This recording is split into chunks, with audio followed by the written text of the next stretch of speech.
Hello, my name is Catherine Jane Fisher in Japan, and I'd like to introduce myself.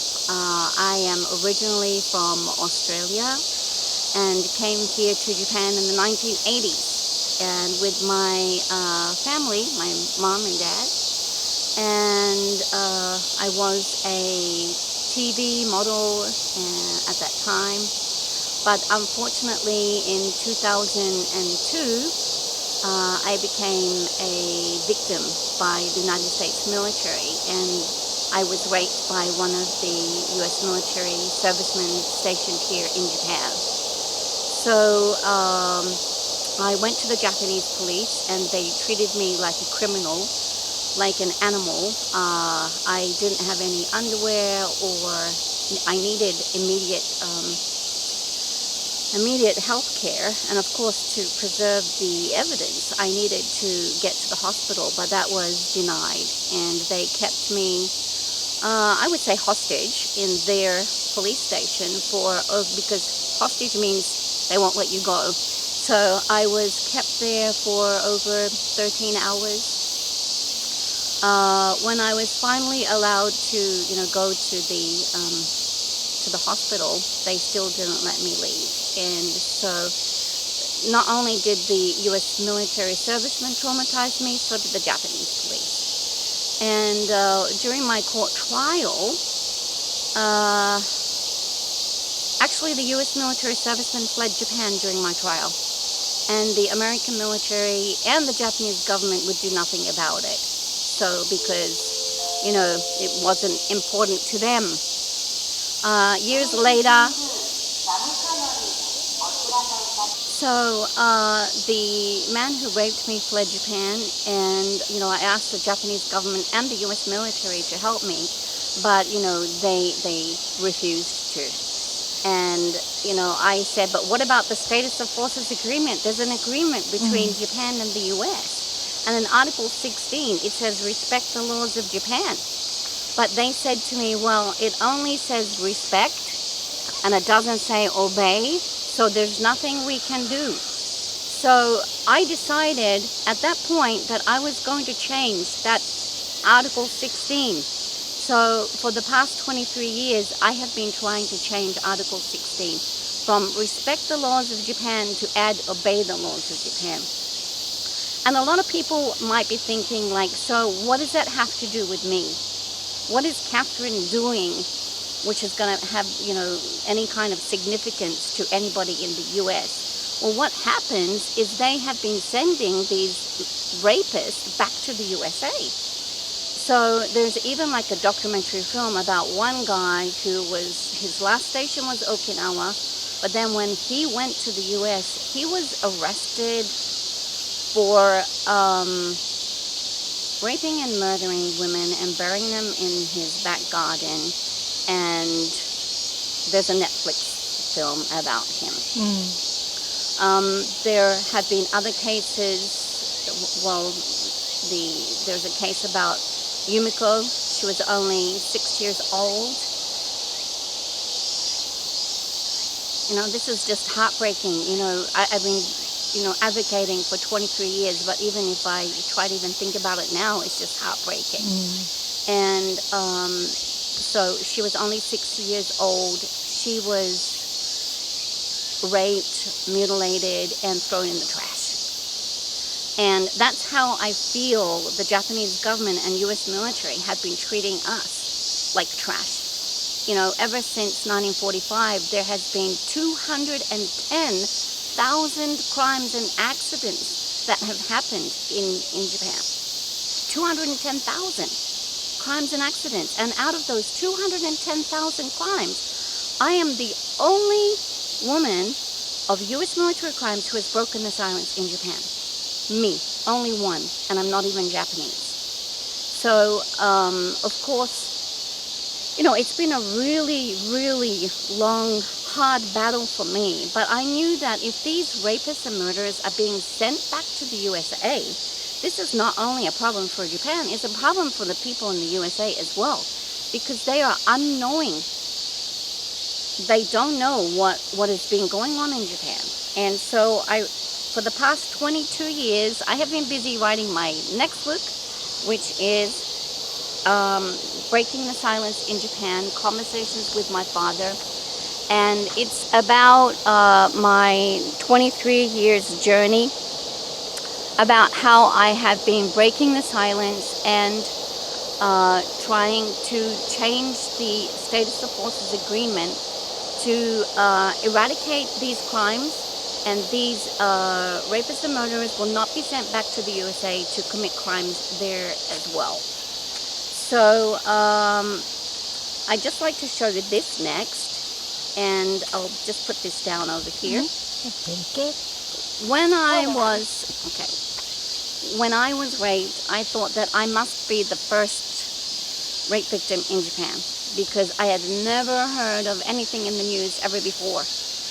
And the reason why it wasn't in the news is because nobody would talk about it. So imagine, since 1954, 210,000 crimes, nobody's talking about it.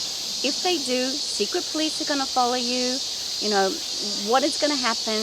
You know, the hurdle for receiving justice is so high, and nobody in the governments are helping, and so it's such, you know, a difficult fight for people. Is a lot of them just gave up, but I was not going to give up. I was not going to remain silent, because what I saw was this is the crimes from 1945. This is only up into 2008 version done by the Okinawan women, and I've been carrying this around with me. You see that it's taped. There's so much tape. I've been carrying this for like 23 years. So we look here, and the first case is of a 50-year-old man. It doesn't say his name, okay? It doesn't say his name, but it says that a 50-year-old man is shot to death in trying to protect his wife, who is being raped by a U.S. soldier in Motoku village. So, what is his name? His name is Hero.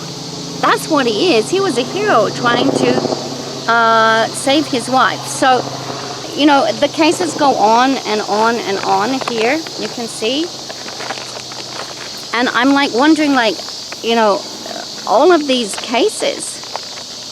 All of these cases happening. 1945. 1945. Okay, 1945, going on, and you can see there's all of these cases. Now, were these cases just of women and children? No, there were men who were being raped as well. Men, because, you know, rape is not about, you know, anything sexual. It's about using, you know, using a part of the body to be violent. And you know, all of these people who are in this, they are I also call them heroes, because their names are not on here. And you can see when the American military says that they have a zero tolerance policy. Hang on a second, what's the zero tolerance policy? Okay, so here we have all of these crimes, and you've got to remember, a lot of these people are being sent back to the USA. We're up to 1951 here.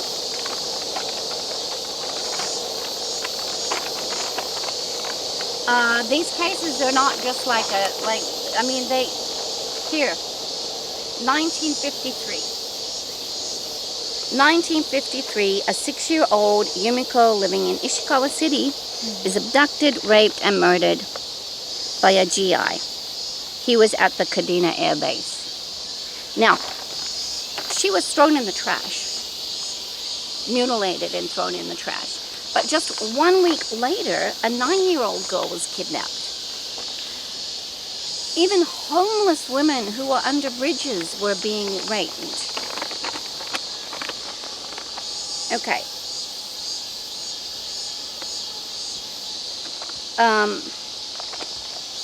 You know, some of these cases, they were being raped by, you know, say, let's have a look here. Here, 3 GIs.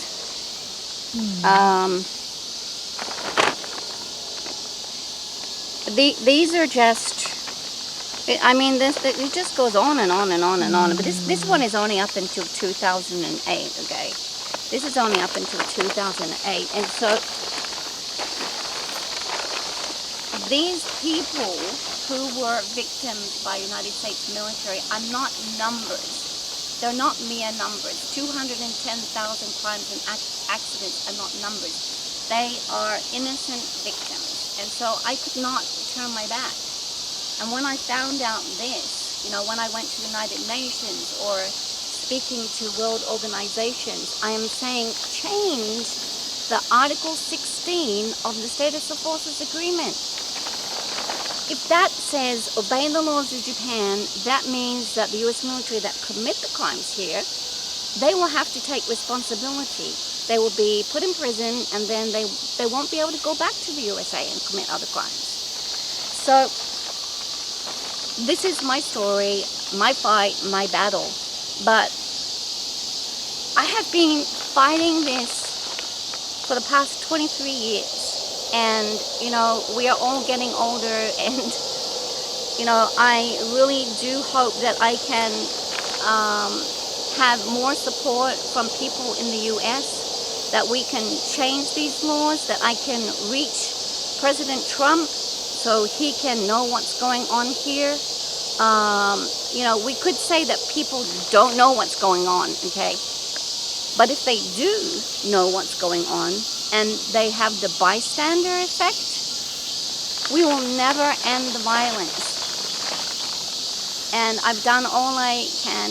My book, Breaking the Silence in Japan, is my legacy. It's a roadmap to show what I've done up until now. I think, you know, when I was forced to look for the rapist by myself, it took me 10 years. I found him in Milwaukee, Wisconsin. And I found an amazing legal, you know, office who took my case, and Perkins Coie in Wisconsin, the best legal team ever I have met in the USA. And I won my case in the USA as well. But because I knew about how many crimes were going on, it was never about money for me. It was about ending this violence. Because we only have one life to live, and I want to end the violence in my lifetime. And so I had to win that case. So I said to my legal team, and the case was, for them to take my case was $200,000 US. They decided to do my case pro bono, and also I had said to them, please tell the judge that I want to win this case, so I will waiver any money and take only $1 if he admits to what he did. So I'd won the case in Japan. Taking it to the US meant that I would be making a landmark, history-making case.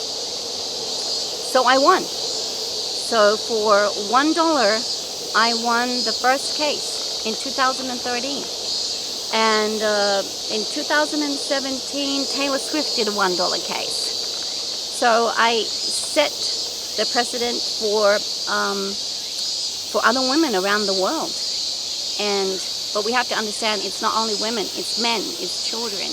And so I ask you today to stand with me, and we stand together and we end this violence. So thank you so much, and please support me by, you know, buying my book and reading it and sending my message out to everyone so we can end the violence, not only in Japan and Okinawa, but and it's not only Okinawa these crimes are happening. The crimes are happening all over Japan.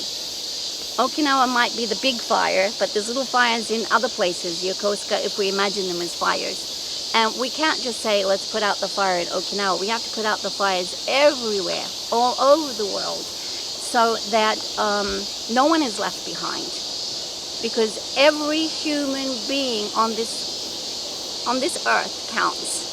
So thank you so much for listening, and I look forward to hearing from you, and thanks for your support. Thank you so much. ありがとうございます。